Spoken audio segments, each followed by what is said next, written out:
On my wife's birthday, I booked a first-class cruise trip. She ended up giving my ticket to her subordinate. I was stopped by the crew at the dock. In the argument, I got hurt and passed out. I woke up alone in a hospital, without her explanation. Meanwhile, her subordinate posted on social media. There's a picture of them kissing under everyone's watch. Right at that moment, "You are my rose. If you jump, I'll jump with you." I replied with a cold laugh. "Hope your joint sea burial goes well." I put down the phone and called my lawyer to end this 5-year marriage myself. When Anna got the divorce papers, she called me right away. The woman who used to ignore 9 out of 10 of my messages was now accusing me on the phone. "You weren't like this when you were pursuing me. Now that you've got me, you're showing your true colors, you jerk. You're just using and discarding me." Then she got even more aggressive. "Why are you getting so sensitive and paranoid? George earned us a big client with his project. I was just casually rewarding him." Looking at the 4 marks on my hand, I felt nothing. I coldly asked, "Do you know what that cruise ticket meant?" Today is Anna's birthday. I chose the cruise because Anna often said she wished someone would take her out to see the world. I prepared such a meaningful birthday gift for her. Anna, somewhat guilty, still insisted, "You're the one who loves me most, so I can use the gift however I want." Just after she cursed, I heard George's voice from the phone. "Baby, the water's ready. Come on." The call ended abruptly. I listened to the busy tone. Soon, I saw George's new post on social media. He's shirtless, holding Anna in a sexy nightgown, taking a mirror selfie. "No one can take you away from me again." Anna's sweet smile made the stitched wound on my head feel uglier. Bitterly, I shook my head and contacted my lawyer again to expedite the division of assets. I made up my mind to end this sour relationship myself. After a fight at the dock, I had a head wound and a flare-up of my long-standing stomach issue. I was in the hospital alone for a week before I was discharged. Anna never called me during this period. She showed no concern for me, but I did see her enjoying life. Every day from George's social media, they watched the sunrise and sunset together, stayed in the same first-class cabin, shared romantic baths, always holding hands. The staff thought they were a married couple. Even at dinner dances, they kissed passionately in front of everyone. I saved all of this quietly. One day, Anna finally returned home.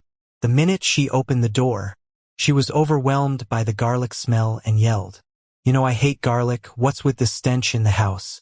All these years, because of one comment from Anna about hating garlic, I always cooked without it. Now I understood. It was just because she didn't want a smell of garlic and ruin her goddess image in front of George. I didn't even look up, taking another sip of garlic-laden soup. "If you don't like it, don't come near me. Go kiss your George." Then I pushed my phone in front of her. Right there were her and George's intimate selfies. Anna got angry. She rushed over and smashed the bowl on the ground. "Stop being so passive-aggressive.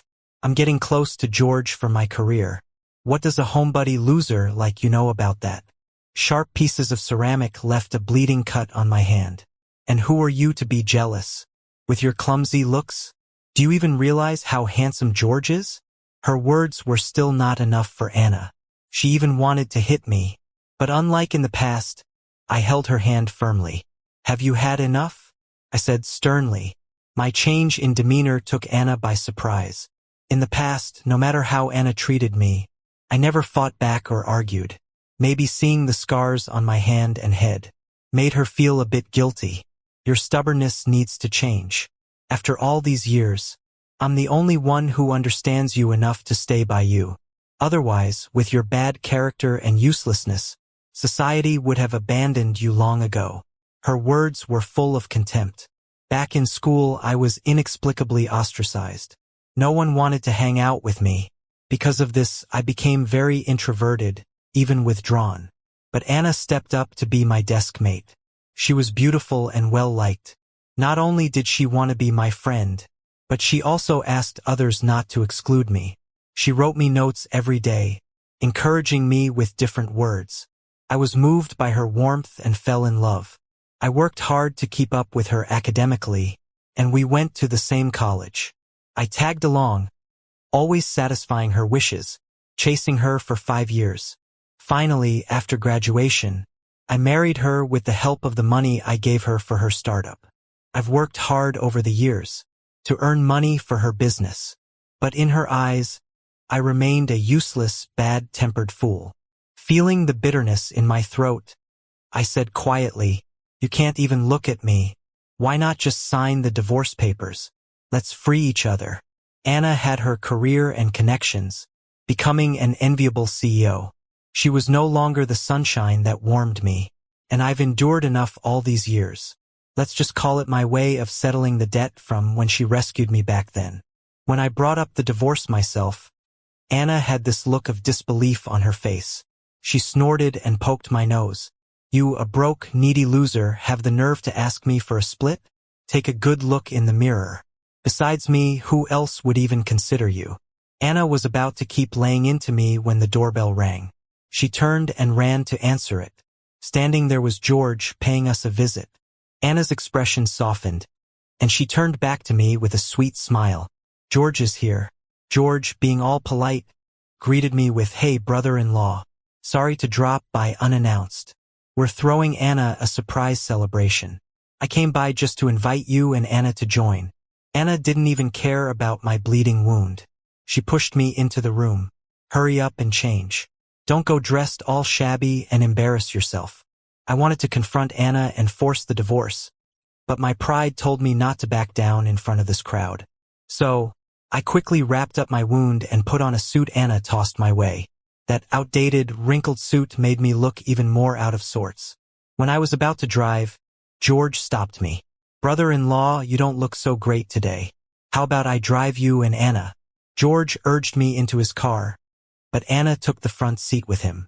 I sat in the back like some stranger. Once in the car, I noticed tons of small photo decorations of George and Anna. George wasn't even hiding it. He made a point of showing me. "Brother-in-law, Anna looks great in photos, doesn't she? You're so lucky to have such a pretty wife." Anna coughed awkwardly. "I had George put the photos there so when he's out meeting clients, they know he's under my protection. Stops anyone from messing with him." I nodded expressionlessly. Anna's quite the boss, standing up for George, even giving him certain comforts, not missing a beat.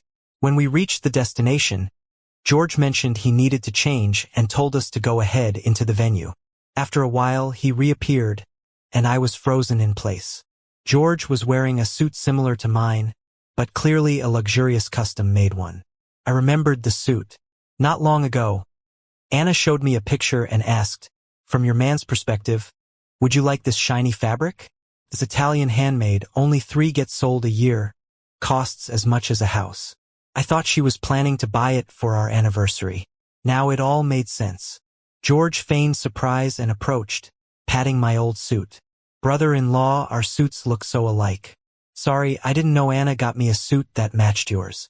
If it bothers you, I'll go change now." He wore a smug grin. Anna's face turned dark, annoyed with me. "If you had any self-awareness, you'd take the suit off now instead of putting George in an awkward spot." As Anna spoke, her co-workers gathered, chiming in. "Look at yourself before matching outfits with George. Do you think mimicking George will make Anna choose you? These days, third parties are bold, aren't they? Pity your face. No one would even pay for your time." Those pointed remarks drilled into my ears. Anna had been married to me for 5 years, never posted about me on social media, never brought me into her circle. She even left her wedding ring on the nightstand, never wearing it out. So everyone assumed she was a single elite and preferred seeing her with handsome George. I stayed silent, and Anna rolled her eyes, disgusted. "That annoying stubbornness of yours, impossible to get a word out of you. I've had enough." George came forward, holding onto Anna's arm. "On such a good day, don't let your brother-in-law upset you." Anna ignored me and, with George, entered the venue, greeting everyone. I watched as they played the happy couple, soaking up all the congratulations and photos, George holding Anna close and occasionally glancing back at me, asserting his claim. Seeing George's gloating grin, I realized all my efforts and pride meant nothing now. I tried to swallow my bitterness and leave this miserable scene, but a few steps out, I changed my mind. Why should I be the one to leave? I followed them up to the hotel suite. Seeing me, George didn't stop but ridiculed me. If I were in your shoes, I'd have ended it by now, being a husband dragged to this point. And being an affair partner in such style? You're the first one I've seen alive. Anna saw my intent and stepped in front of George. Richard, are you done yet? You act like a nut, always imagining you're being cheated on. No wonder everyone isolates you. Anna always knew how to hit where it hurt the most. I clenched my fists, staring at the shameful couple. George, reveling in it, added, I know more about Anna's cycle than you do. Since she takes birth control for me, her cycle's been off. You don't even know her intimately. If it weren't pity, she wouldn't even go home. George's words sent me over the edge. I lost it, punching George flat out on the floor. Anna saw him down and furiously grabbed a cup, smashing it over my head. Wound. Touch George again, and I'll call the cops and have you locked up. My freshly stitched wound started bleeding again, mixing old and new injuries, leaving me dizzy. Anna just watched me, bloodied, without a trace of concern. I started to panic. Before I fell helplessly to the ground, I heard Anna shouting in my ear, Richard, I didn't mean to. I've called an ambulance. Hang in there. I collapsed in a pool of blood. In the final seconds before I passed out, it seemed like I saw Anna frowning and walking nervously toward me. He already had a severe stomach condition and was weak.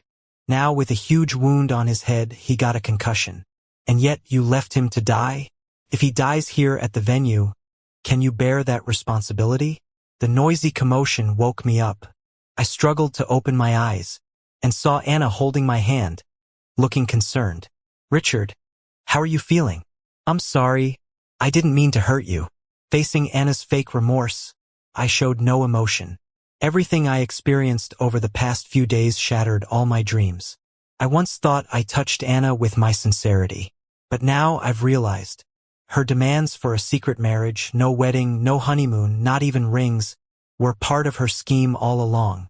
My tolerance and patience only led to George's trampling and humiliation. Thinking about those humiliating moments, hatred rose in my heart. I won't let those two have it easy.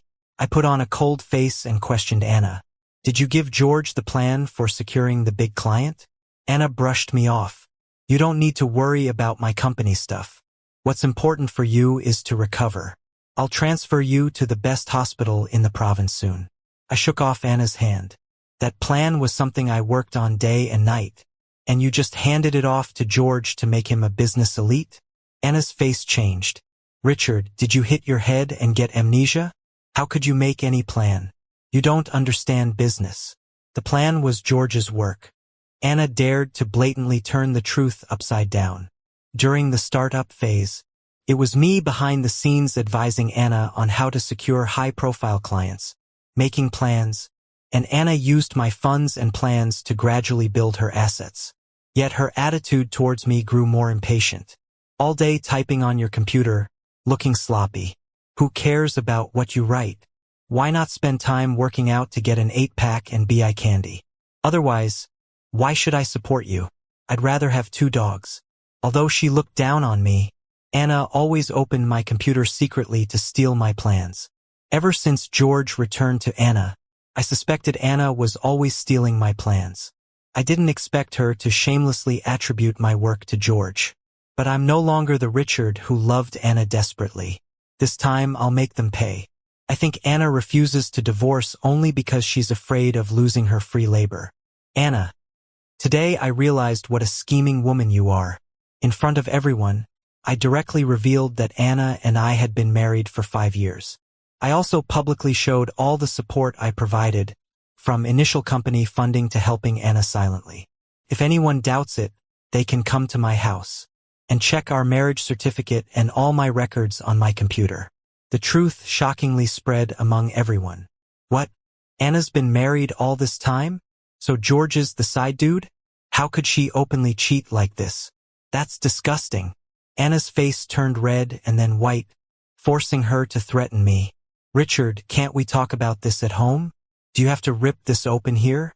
Before I continued, a woman suddenly stepped up. Anna, you've gone too far. I've kept silent for Richard's sake, knowing you pretended to be single for years. Your success was largely due to having Richard as a great husband. Yet you betray him and flagrantly cheat. Have some decency. I looked up at this woman. She smiled at me slightly. Richard, you might have forgotten me. I'm your college friend. I struggled to start my company early on, and you gave me 2 plans for free online that helped me bounce back. That's why I'm where I am today. Hearing the chatter, I finally realized my friend was now a major client of Anna's company, Wendy. With her standing up for me, the others' gaze grew more contemptuous towards Anna. When Anna was at a loss, George's voice suddenly broke through. Anna, what are you doing with that loser? We were supposed to have a bath together today. George barged into the room, shocked by the crowd staring at him. Anna was even more shamefully trapped. She unleashed rare anger on George. My husband's hurt this badly. Why are you here? Get lost. Always pampered by Anna, George's face dropped at her harsh words. He looked pitifully at Anna. Anna softened immediately. I'm busy now. Go back. I'll find you later. George glanced grudgingly at me.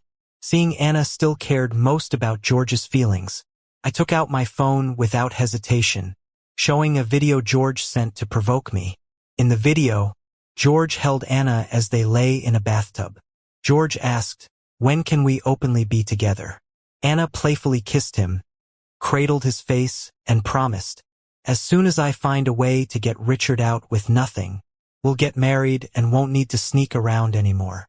As for those social media posts George made to flaunt, everyone saw them too. I also showed the transfer records the lawyer sent me.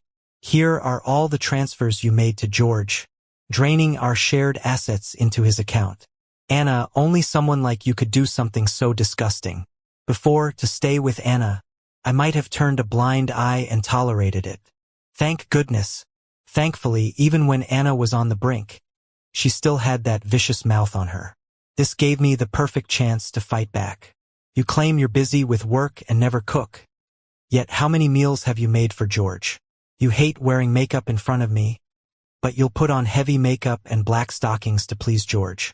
When you took the first-class cruise tickets I booked and used them to make George happy, I was lying alone in a hospital bed, dealing with various inflammations.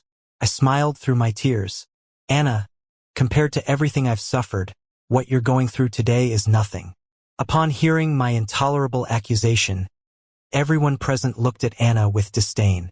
Anna's body trembled, but she still insisted, "Richard, you must have hurt your brain to be talking such nonsense. These things are all your imagination." Meanwhile, George couldn't handle the judgmental stares and hid behind Anna. "Anna, you're a CEO, at least say something." Only when she heard the mocking laughter did Anna snap back and scold the employees loudly. "This is an argument between me and my husband. Do you really think it's your place to watch?" Once Anna had scolded everyone away, George changed his act, standing in front of me with arrogance. "Don't think shedding a few tears for sympathy will make Anna leave me for you. I've got plenty of ways to deal with you. I'll call the psychiatric hospital now and have them lock you up." Anna seemed to have had enough.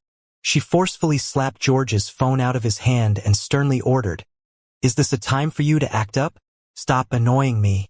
Go away too." George was stunned. "Didn't you say you loved me most? How can you say such harsh words to me? It's obviously that loser that's bothering you. Didn't you always say you couldn't stand him and wanted him gone?" As George's words got more reckless, Anna kicked George hard where it counts. "Speak more nonsense and I'll send you to the psych ward myself." George clutched his groin in pain, but seeing Anna's fierce glare, he had no choice but to awkwardly stumble out of the hospital room. With the world finally quiet, Anna, with red eyes, dropped to her knees at my bedside. "Richard, there's so much misunderstanding between us, and I'll explain everything clearly.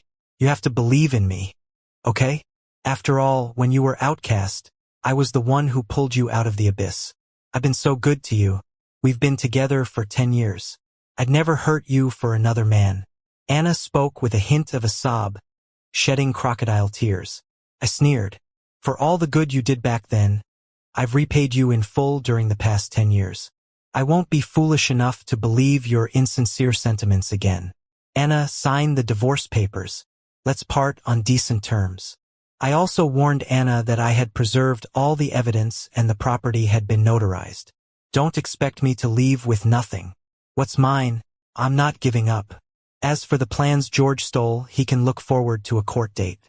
Anna couldn't believe there'd be a day I'd be this resolute. She looked at me, startled.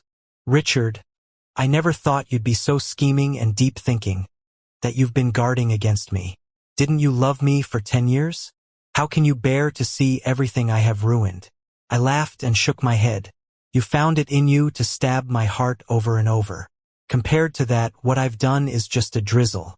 Smirking, I looked at Anna and asked, since we have 10 years together, do you remember what today is? Anna hesitated. Is this today your birthday? I looked at Anna in disappointment. Today is our 5th wedding anniversary. For 5 years, Anna never remembered this day. Yet, she remembered George's birthday.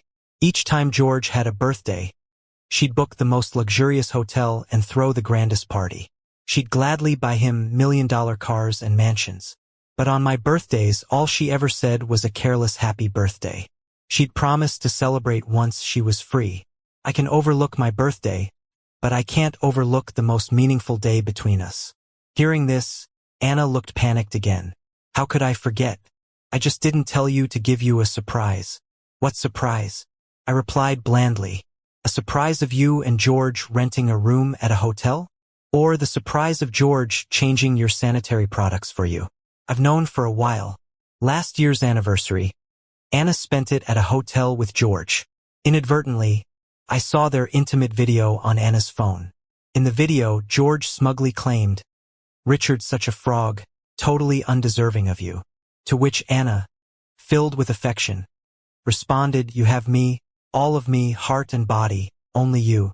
Back then, love for Anna and the reluctance within me made me choose to forgive. But Anna didn't cherish it, growing more brazen. Watching me sigh over the past, Anna assumed I'd eventually relent. She pounced into my arms, clinging tightly. Richard, I was momentarily blinded and tricked by George, but you must believe I recognize only you as my husband. I only love you. Can't you give me a chance to make things right? As she spoke, Anna leaned in for a kiss, even starting to undress. I could smell her perfume, the same one George uses. I felt a wave of revulsion, pushing Anna away forcefully. Off guard, she fell to the floor with a loud thud. At that moment, the door swung open.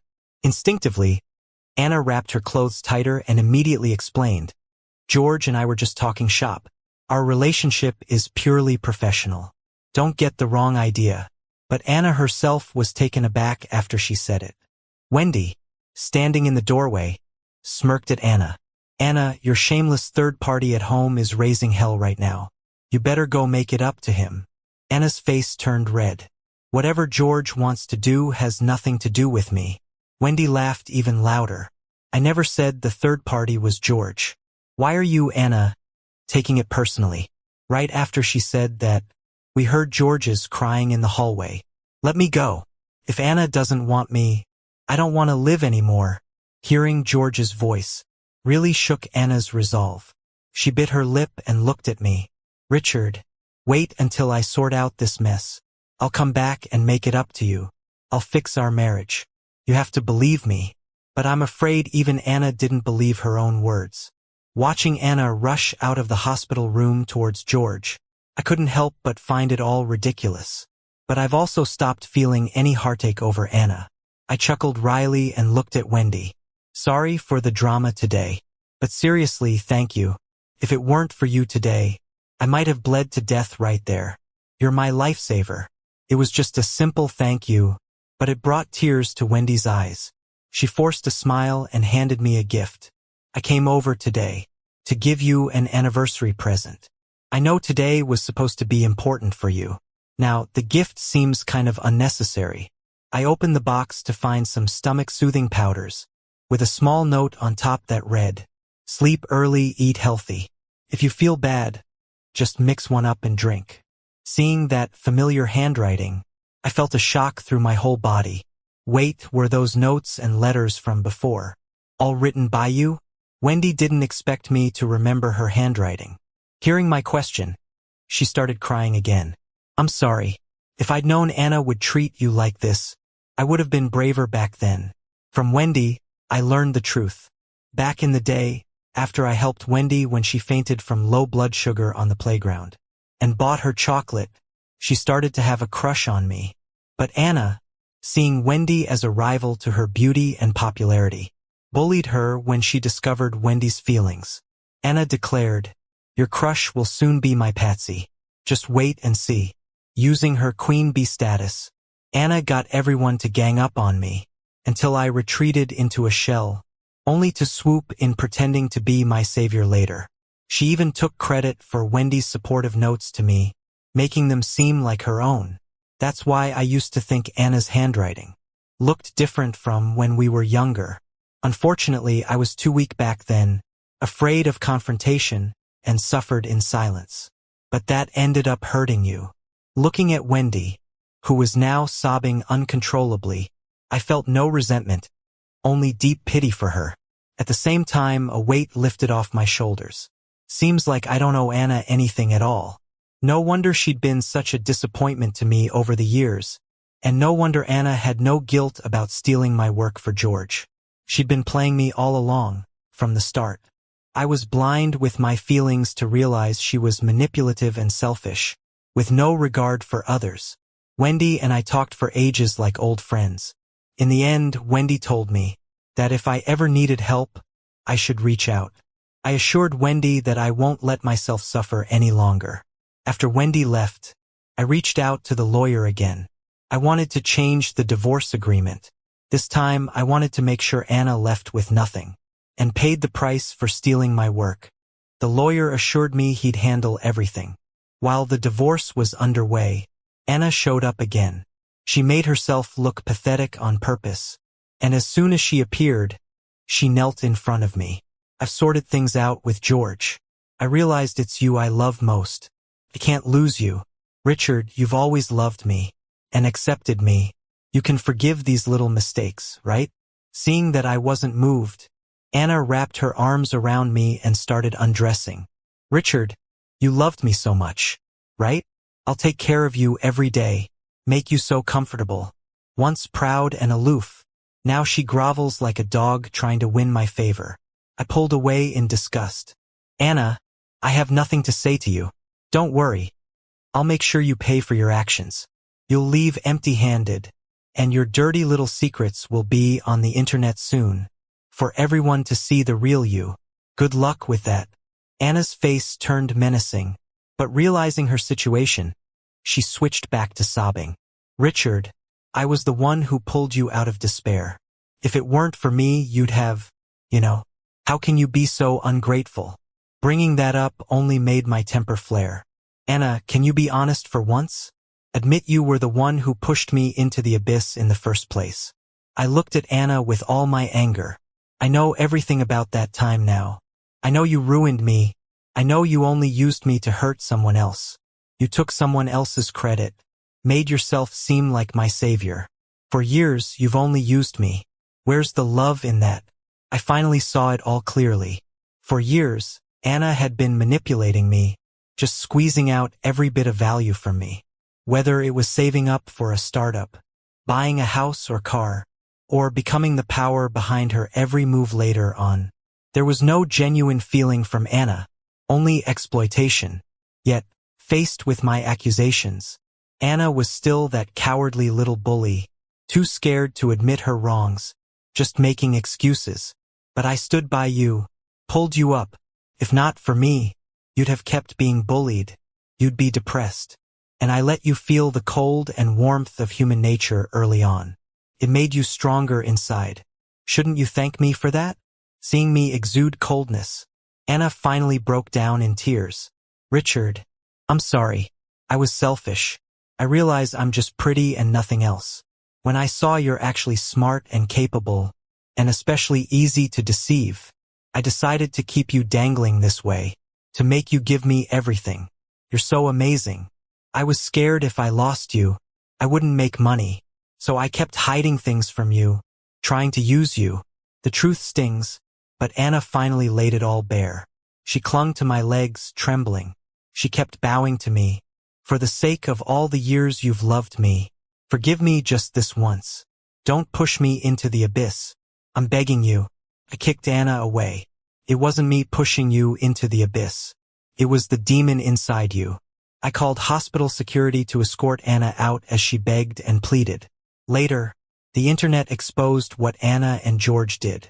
Under public pressure, Anna had to fire George, and she beat me to it by suing George first, for stealing company secrets. And with solid evidence, Anna leaving empty-handed was a sure thing. Anna and George became despised by everyone.